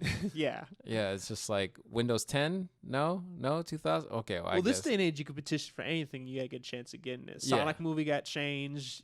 Sonic movie got changed, and then they're doing a #2. But what I'm saying is that Will Smith has Bad Boys 4 in the pipeline. He's in post-production for another movie, and he's got 2 more lined up. So I think this is just like preemptive publicity for all their different projects. I feel like Jada is going to go to Facebook and try to renegotiate, the terms of her contract and get more money, because she is already #1, and then that story broke. I can't imagine how much harder she crushed everyone else. So I just feel like it's a calculated business move. Obviously, the pain is real. You can't just say, oh, he's an actor, he's going to cry. But I feel like they knew that it was coming. Yeah. It's like, we're going to talk about the entanglement, and it's going to be like this. And it's like, all right, well, here we go. I will say Will Smith had the same look on his face when he strangled that dog. Spoilers in I Am Legend. When he killed his dog. When he killed his dog. I don't care about spoiling that. It's old. Get over it. Fuck you. If you haven't seen it, you haven't seen it. But like, that's the emotion that was going on there. Yeah. So if like he wanted to strangle Jada. So either he was legitimately sad in that moment, and that's just how he was reacting, or he imagined himself strangling his dog, his German Shepherd, to death, as she was saying that. I hope that's not these sorts of things do happen in Hollywood a lot. Like, there's a lot of things, like you have like arranged like business marriages, like that happen all the time. Yeah. be together, then break up after this long, get back together at this time. It's like contracts for it and shit like that. Yeah. This shit happens in Hollywood a lot, so it wouldn't surprise if any of that was true. But I just hope it's not, because I like Will Smith. I like them both. I do. Like, okay, so here's another example. Like Dan Snyder, the owner of the Redskins, was obstinate. He was not going to change the name. He donated money to Native American tribes. He just did not care what anyone thought. And then suddenly, out of the blue, it's like, hey guys, I'm going to change the name. Wait, what? And then so even at that time, I was thinking, what's the end game? There's no way he's just going to change the name out of the blue. Like even Black Lives Matter, like because it was the whole George Floyd thing and everything was kicking off. They were talking about bringing Colin Kaepernick back, and then all of a sudden he's going to now change the name. I was like, no, there's something else going on. I just didn't know what it was at the time. And then suddenly they have all these allegations of like pimping out their cheerleaders, sexual abuse that happened. I did not know any of this. Yeah, sexual abuse that just has been going on from female execs throughout the entire organization who are filing, I think it's like 16 different lawsuits going on. And like I said, like pimping out the cheerleaders. And then I realized that's what he was trying to distract everyone from. But I guess when he announced the name, someone went and trademarked all the names, like Washington Warriors. Yeah. Hats off to that dude. Someone told me that. I was like, that's the most baller shit so ever. Fucking smart, dude. Yeah, you want any of these names, you can't have them because I fucking own them. You're gonna pay me, motherfucker. Well, I think someone did that too with OprahWinfrey.com. Like whenever she first started getting popular, someone either went and got Oprah.com, OprahWinfrey.com, like bought all these domains. And obviously, she had to pay them. And then, so that's just good business. Yeah. That's having the foresight. It's like there's a trend here. Yeah, I can capitalize on this trend. I'm not saying capitalism's a great thing in itself in its entirety, but I mean, people use it like it's an art form sometimes. Well, okay, so that's the deal too. Is like this is our culture, this is our society, and it could change, but it's not. No. So we're gonna have to get with the program, or get left behind. And so for me, it's just like, all right, time to get with the program. Time to figure it out. Time to buy out a bunch of random names to hope the football team gets its name canceled. Yeah, okay, so that's why, like, when the Washington Bullets had to change their name, like, who would have imagined the Wizards, right? Yeah. So, like, what is the Nationals? I think that's the baseball team. But then they were saying something else about like different colleges should change their names, like the Seminoles and the Cleveland Indians and stuff like that. Yeah, they're going on right now at Valpo. We're the Crusaders, but there's some people who don't like Crusaders.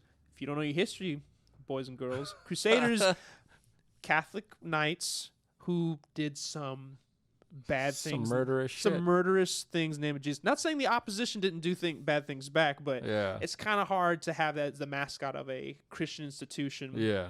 Where other Muslim students go as well. There's a high Muslim population there, and that's so funny. Yeah, so ironic.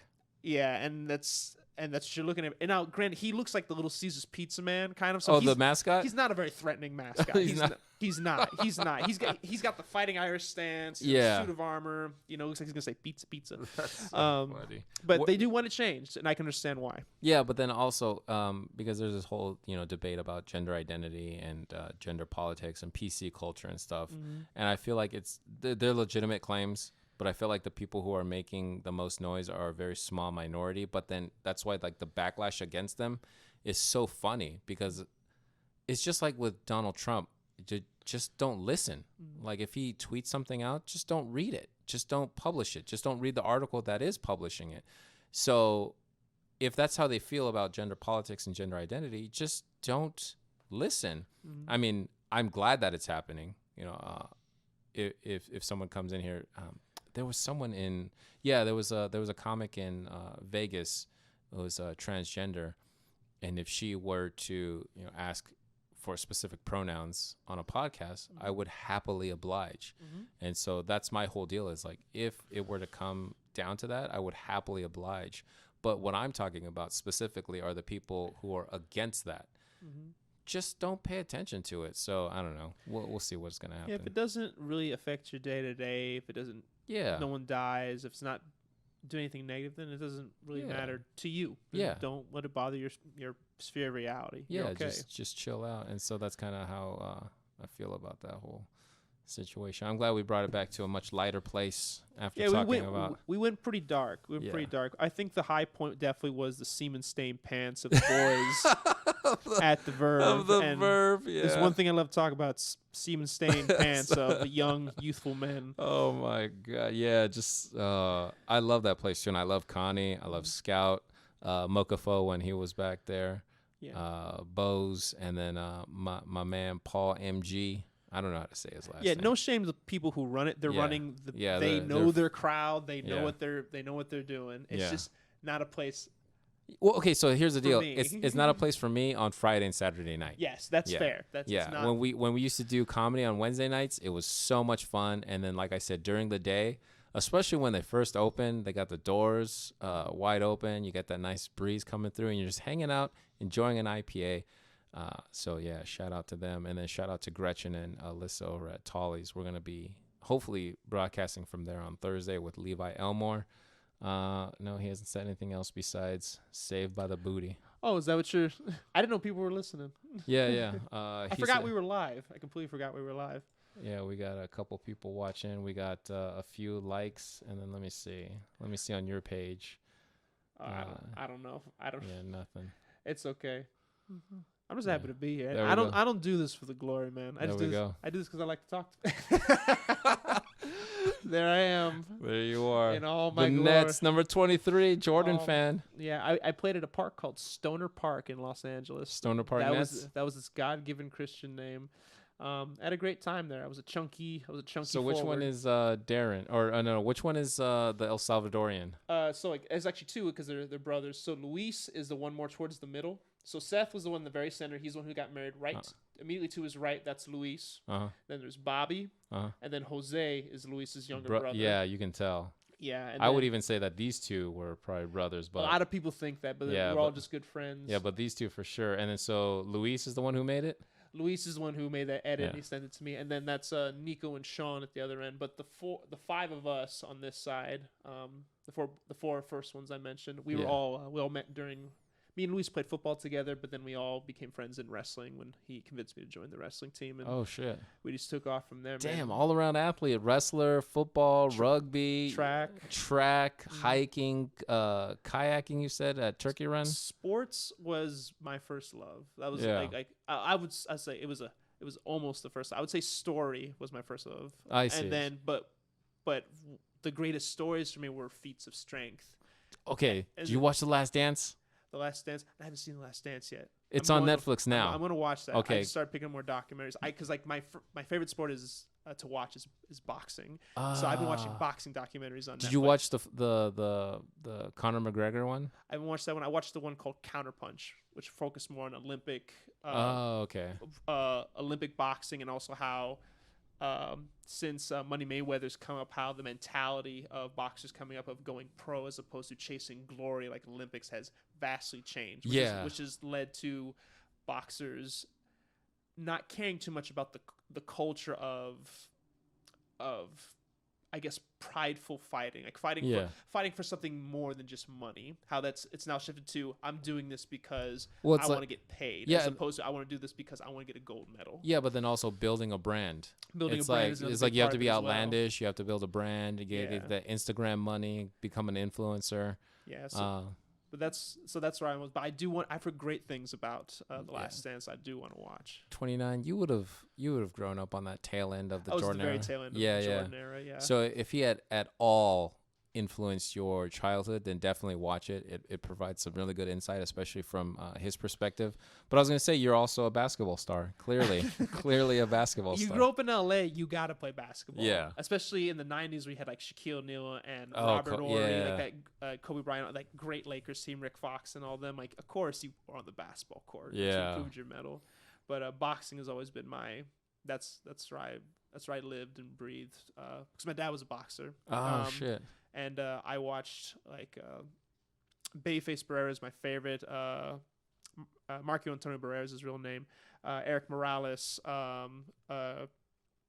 I'm blanking on names right now. The Golden Boy. I'm blanking on his name. De La Hoya. Oscar De La Hoya. Yeah. Thank you very much. Cesar Chavez. Bernard Hopkins. Pacquiao. Filipino like you. Filipino, just like me. Proud Filipino. Proud Pinoy. Roberto Duran, one of my favorite boxers ever. The Pride of Panama. One of the coolest names. Hands of Stone. Also another one of his coolest names. Damn. Great guy. Are you excited about the Tyson Jones Jr. fight? Is that gonna happen? Is it definitely gonna happen? Yeah. I'm stoked.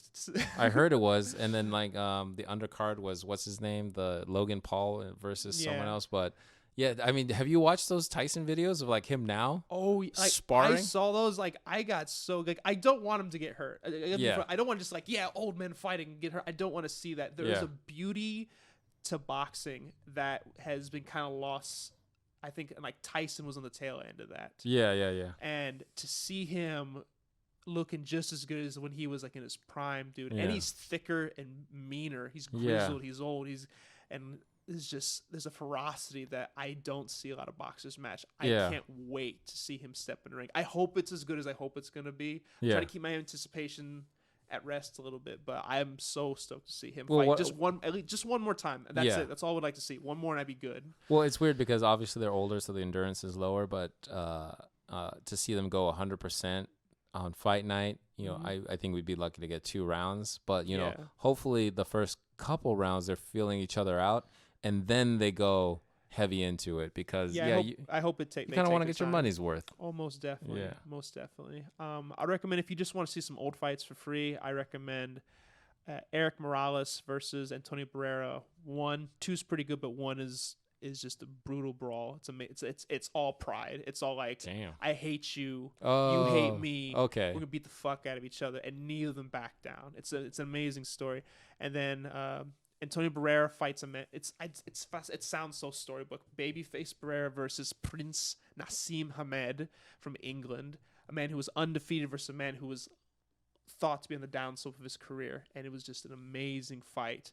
Prince Nassim Hamed descends into the ring off a giant swing, a circled swing. People are throwing beer at him because they hate him. Shit. And he's eating it all up. He's wearing leopard skin trunks. Yeah. You know, he's known for like flipping into the ring and dancing around, you know, but he broke his hand and he had to recover from that. So we're like, is he the same? And then Barrera just came off a loss and people thought he was kind of washed up. And it was just a really, I don't want to give away the ending, but that's my favorite fight I've ever watched. Holy shit. For me. I'm a big boxing fan, big old school boxing fan. So that's where I always was. But I never I boxed occasionally. Yeah, definitely not now. I still could, but my dad always told me, I always asked him, why didn't you have me box as a kid? Because you boxed all the time. And he's like, too dangerous. He was not saying you would have gotten hurt, but like too many punches and concussions. It can ruin you forever. Yeah, especially now knowing what we know about CTE and like. Yeah, I'm impressed that I don't have brain damage. I probably have some on a small level. You know. But we won't know for the most part. Okay, but that's why I wish we had more tests while people were alive to scan and look for that kind of stuff. But. Yeah, and sorry if I got a little jumpy there. I don't get to talk boxing a lot. No, that's fine. That's fine. It's a treasured pastime. And you can get your ass lit up in this chess game. Chess, very much like boxing. It's not a joke either. It's not a joke. Very much like boxing. For sure. Yeah, man. But Rice and Spice on all the audio platforms. Oh yeah, I forgot we were trying to end the podcast. Yeah. Well, yeah. Well, so sorry. Because as soon as you mentioned movies, I was like, oh no, we could definitely talk movies because I love watching films and movies. Movie buff. I actually went to university for the first time back in 2000 for screenwriting. I filmed a couple of student shorts, and then now with technology, like I don't know where it is, but I have a Moments lens, so it screws onto this end right here, and it's a wide angle. Mm-hmm. But even now with like the iPhone 11s, like there's no reason not to film anything. So if that's your passion, especially for these younger kids, if that's your passion, just write a story or get someone to write a story for you, and then watch YouTube videos on how to storyboard and how to pre-production, how to do all that kind of stuff, and then just go film. That's the whole problem, is just go do it. I've done like stuff. I've filmed small skits and stuff for my YouTube videos, whatever. It's for fun. But a couple years ago, I became fully aware if I just had a good enough phone with a good enough camera, and an ability to write, you can literally make almost anything right Yeah. now with free software. There's so Yeah. much free shit you can do that. I got my program off a line, just download it. I have it. It runs just as good as Adobe Premiere. You don't need to buy that necessarily. It's Yeah. awesome. 100%. So if you have a passion for it, go for it. And it's gonna be hard. It'll be Yeah. hard. It'll be hard, but a lot of people love struggling with you. They love Yeah. living vicariously through that struggle. I remember when I was in Korea, a lot of friends said, "Oh my God, it just looks amazing out there. The adventures that you're having just look so Yeah. fun." And then even now, if you're starting a podcast, if you're starting a YouTube channel, just talk about all the struggles, film. So we were on the podcast last night on the Fonzie scheme, and there was an issue with the audio.